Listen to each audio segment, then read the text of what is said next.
Welcome to the deep dive. Today we're tackling, a pretty huge question. What's our real destiny? Big one. Yeah. And maybe the answer is simpler than we think. Thomas Merton wrote, "Love is our true destiny. We do not find the meaning of life by ourselves alone. We find it with another." That's such a powerful starting point. And our sources today really dig into the power of love, but also self-actualization, healing. Right. So our mission, yours and ours, is to pull out the key ideas on how love, even when it's really tough, connects to healing and finding meaning. Exactly. And there might be some, aha moments along the way. It's fascinating stuff. Okay, so where do we start? The idea of angels comes up early in the material. It does. It touches on that feeling, maybe as a child, of talking to God or angels when you felt lonely or sad. Like a source of comfort. Yeah, like a secret language almost. Whispering promises of love when maybe no one else gets it. That longing for connection, for being understood, it's pretty universal. So when we talk about angels here, what are we actually picturing? Is it always, wings and harps? Not really. The sources describe them more as guardian spirits. They watch over us, protect, guide. So sometimes unseen. Often unseen, pure spirit. But sometimes, yeah, they might seem to take human form. Those angels among us stories. And it feels like we're kind of obsessed with angels right now, culturally. Definitely. You see them everywhere. Movies, books, cards, even like wallpaper. Why do you think that is? What do they represent for us? Well, the source suggests it's about innocence, this vision of beings who aren't weighed down by guilt or shame. Whether they look like those older Coptic figures or the cherubs we see more often? Right. Either way, they're messengers bringing news that gives our hearts ease. That's the phrase used. They point towards grace. And the childlike look they often have. Yeah. Is that significant? Yeah, it's seen as a hint that enlightenment involves returning to a kind of openness, like being born again, spiritually. Interesting. So they're not just static symbols. Not at all. The text describes them as dynamic, lighthearted, always in motion, always changing. And they see through us. Apparently, yeah. They see through the false selves, the masks we wear. They embody intuition, heart wisdom. So turning towards angels is really about yearning for spiritual growth. For, getting back to love. That's the idea. It reflects that deep instinct. Okay, so if angels represent this yearning, how do they help us? The source mentions them as wise counselors. Exactly. Helpers in spiritual growth, helping us face reality without fear. They're called unconditional lovers of the human spirit. Wow. And the story of Jacob wrestling the angel is used as a really powerful illustration of this. Right, Jacob. He's presented as someone capable of really deep love, isn't he? Oh, absolutely. He falls hard for Rachel, his soulmate, but getting together takes, a lot. Much hard work, struggle, and suffering. And there's a psychological angle to this. Yeah, John Sanford's idea is that this is where Jacob's capacity for love, his eros, grows up. It moves beyond just being tied to his mother. So he can connect with Rachel as her own person. Precisely. It's about differentiating healthy attachment from negative dependency. It's not about ditching your mom, then. No, not at all. Men with good maternal bonds can balance that with autonomy and love other women fully. Real love needs both people to be seen as separate individuals, right? Okay, and Jacob's long wait, all the work he does for Rachel, that actually builds him up. That's the key. It's the crucible that forges his psychological strength. Finding a soulmate doesn't end the hard stuff. It gives you the strength for the hard stuff. Exactly. Love provides the means to cope in ways that actually help you grow.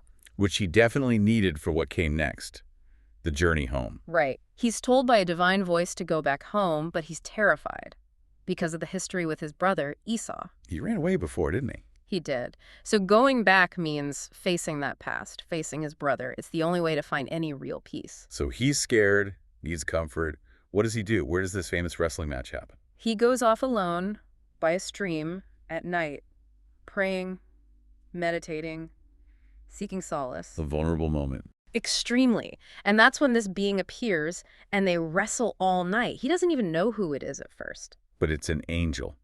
A gift, the source calls it. Yes. And it's not just physical wrestling, it's psychological. He's confronting his fears, his demons, his shadow self. The parts of himself he doesn't want to look at? Right. He has to let go of wanting safety, enter this primal night, this sort of psychic womb to be reborn. And the angel isn't trying to defeat him. No, more like bearing witness, enabling Jacob to see something crucial. Which is? That there is joy in struggle. His fear eventually gives way to calm. Like that quote, Peace isn't about no challenges, but our capacity to be with challenges. Exactly. Cornfield and Feldman's words. Hmm. Without judgment, prejudice, and resistance.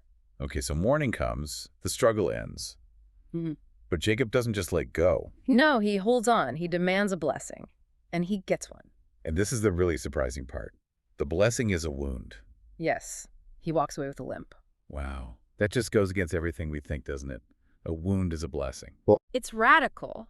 The author mentions struggling with this as a kid. Wounds feel bad, shameful. Of course. But the source is clear.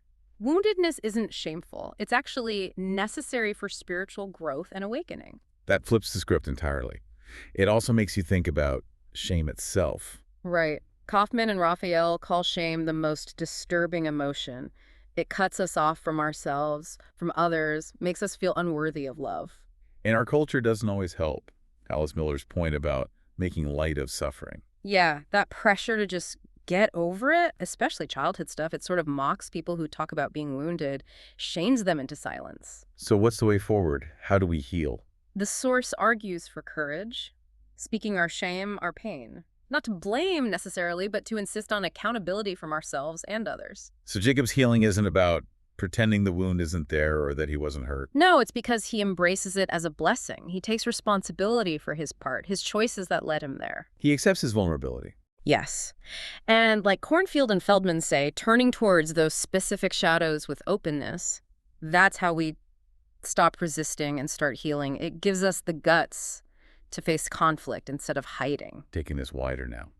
The source talks about society's lovelessness as a kind of collective wound. It does. And acknowledging that collective pain, really letting it hit us, can lead to a kind of conversion, a change of heart.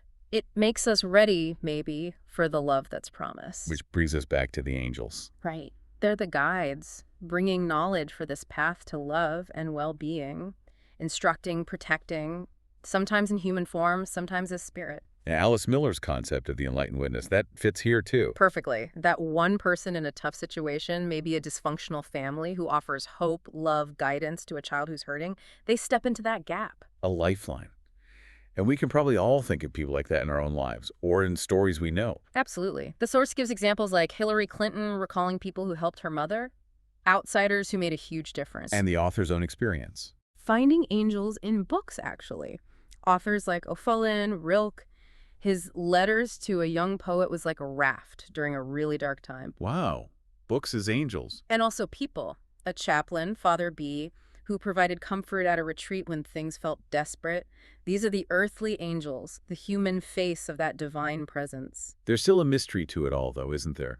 The unseen spirit, divine guidance. Oh, definitely. It's beyond intellect, often. More like being in the right place at the right time or seeing a pattern only in hindsight, things that felt random but maybe weren't.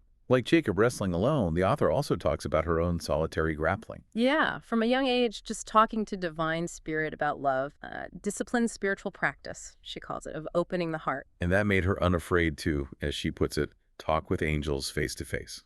It seems so, a devout seeker on love's path. So what stops most of us from knowing these truths about love? Is it just fear? The text strongly suggests that yes, fear of betrayal, fear that loving will just lead to more pain, so we kind of shut down, protect ourselves. But the message from the angels, from the source material, is different. It is. It's that loving doesn't stop bad things, like betrayal, from happening. But it gives you the strength to face them without losing heart.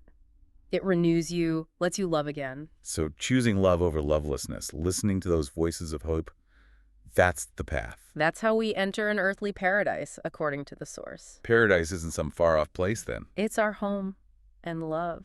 Love is our true destiny. What a journey this has been, from angels and Jacob's transformation through struggle. To understanding shame, wounds, and those vital enlightened witnesses in our lives. It really hits home that love isn't about avoiding the tough stuff.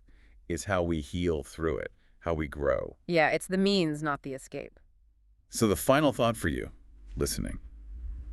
If love is our destiny, and the path often involves facing our wounds. What unacknowledged wounds, maybe in your own life or even in society around us, are waiting to be seen not as shameful, but as potential blessings? Opportunities for real growth, real connection, something to definitely think about.